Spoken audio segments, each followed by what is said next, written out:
Dubai অবস্থান করছেন অভিনেত্রী মিষ্টি জান্নাত। সেখানে বিভিন্ন জায়গায় ঘুরে বেড়াচ্ছেন তিনি। কখনো শপিং করছেন, কখনো দর্শনীয় জায়গায় ঘুরছেন, নাইট ক্লাবে যাচ্ছেন, পার্টিতে যাচ্ছেন, বারে যাচ্ছেন। এমনই নাইট ক্লাবে যাওয়ার একটি ভিডিও সম্প্রতি তিনি নিজেই আপলোড করেছেন। যে ভিডিওতে দেখা যাচ্ছে মিষ্টি জান্নাত একটি নাইট ক্লাবে আছেন এবং সেখানে অশ্লীলভাবে নাচানাচি করছে অন্যান্য নারীরা। মিষ্টি জান্নাত নিজেও সেখানে নাচানাচি করছেন। মিষ্টি জান্নাত এই ভিডিও প্রকাশ করার পর তীব্র নেতিবাচক প্রতিক্রিয়া দেখিয়েছেন ভক্তরা।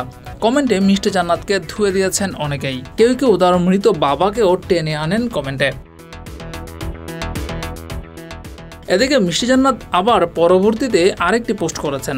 সেখানে তিনি লিখেছেন, আমার বাবা মারা গেছে, এসব ফালতু কমেন্ট যে করবে তার জীবনে দুঃখ আছে।